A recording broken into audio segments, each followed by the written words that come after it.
Hi, my name is Milan Cordova. This is my Media Lab Choose Your Own Adventure. For my Media Lab, I sort of just went with the same PowerPoint so I can sort of explain what Generation Justice is again. But my media change is going to be sort of a short story, more like explaining Generation Justice, but also making a intern's first day dramatic. Specifically, intern is going to be myself because I know when I first walked in, I didn't know everything and I was really nervous. So I'm going to make the first day dramatic. Instead of it being very serious and more, lean towards, what Generation Justice is and introduction to Generation Justice. Instead, I'll be making my first day dramatic. So on my first day to Generation Justice, I was a sophomore. I had to do a duty for high school. I had to do public service because that's what was required at my high school. So as a sophomore, I didn't really know anything, and I didn't know what to sign up for. So my teacher said if I wanted to be in Generation Justice, and she said that it was a radio show, and I said sure. And when I first heard about Generation Justice, I knew nothing about it. I didn't even know anything about KUNM 89.9, even though my grandpa listens to it regularly, almost every Sunday. But when I first came to know Generation Justice, I sort of researched it, looked it up, noticed that it was we all had to work for nonprofit, so I knew it was a nonprofit, of course. And then I also knew that it was sort of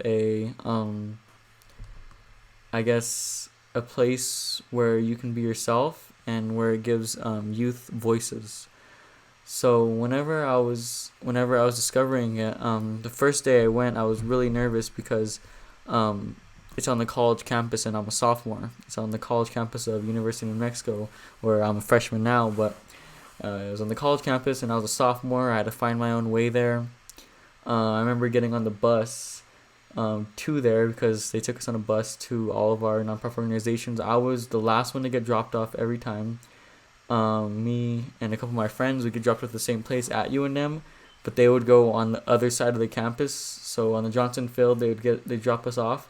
They would go left, and then I'd go right to Onate Hall. And whenever I went right to Onate Hall, I was alone, and I really didn't know how to navigate UNM because I'd never been there before. This was my first time, especially as a sophomore. So I was really nervous because I didn't know what to do, and especially that I was alone. Most sites had 2 people per site, no matter what. So when I went to Generation Justice alone, I had to figure out everything by myself. There was no other person figuring out everything I was learning. I had to figure out on my own. So when I did go there, the first thing I saw was the bike rack, and I remember seeing a tire stuck on the bike rack. That was I guess it used to be a bike, but someone unscrewed it, and it was just the tire left there from the bike. And I thought it was kind of funny because they stole the whole bike except for a tire.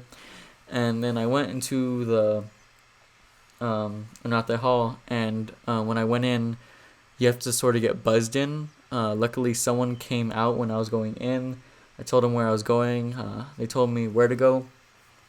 As I was navigating through, there was just these old vending machines, super old, non-modern vending machines. The whole building was really not that modern at all. And there was no people at the bottom floor, really. I remember passing there's 3 rooms that I had to pass to get to the elevator. One room was empty. Literally, monitors were on, but no one was in there. Second room, there was one person in there. They just looked at me. And then the third room, I believe there is a guy and a girl. And I just remember being really scared because, I had to navigate through this new system by myself. So it was sort of like a horror movie in a sense because of the way I perceived it and the way I, when I went there, it was different. So whenever I pressed the elevator for it to come down, a man with a bin full of scratched out, inked out papers came down, looked at me, passed me, didn't say a word to me, didn't nod at me, didn't say hi to me, walked right past me, and then went left. So I went into the elevator thinking this was some sort of horror movie, and I've always been scared of horror movies. But as soon as I got inside the elevator, it started shaking, and it seemed like really unstable and not modern like everything else in the building. I went up, chose the third floor because it says, or chose the second floor because it says Generation Justice is located there. I had to go around the whole thing because they are at lunch. So I ended up staying in the bathroom, and the bathroom was also very scary. No one was in that second floor that I was in, and it was just the ROTC building right next to it, and then the bathroom was one of those like scary bathrooms, not modern at all. Again, the toilets didn't seem like they've been cleaned forever, and it was just sort of like a scary movie, especially navigating as a sophomore. Finally, my mentor was there. I met them, and they are very nice people. I'm normally not quiet, especially during my sophomore year. I was very vibrant, but this time I was very quiet, and I didn't really say anything, which was not really that's out of the norm for me. So just overall, it was a really scary experience. Even walking home, I had to stay outside for like 30 minutes until my mom came because I didn't have a car. Out in the cold on the grass right next to the sidewalk when there's a lot of people that just walk by. So overall, it's a very, very dramatic story. I'll go more in depth on it whenever I actually do my media lab, which is due Monday. But this is going to be a short story. I'm going to announce it more. I'm going to write it on a piece of paper, and then I'm going to announce it, through my microphone and sort of show images of my first day. I also have a couple video clips from my sophomore year that I had to do for another project, so I'll probably take some of that. And overall, that's it. I'm just going to add my SOGC in here.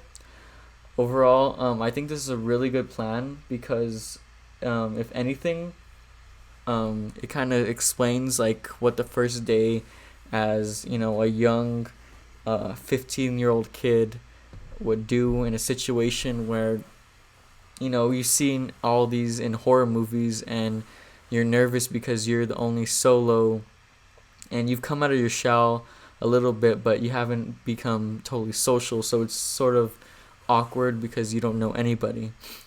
But after the meeting, meeting them, it was normal and it was different. So I feel like what I can improve on, next time I'll have a short story for the script for Monday, and then I'll tell the story in this sort of monotone voice, and then list everything in the background. I believe that's going to come out really good, and yeah, that's going to be end for my SOGC and my media lab. Choose your own adventure. Thanks for listening.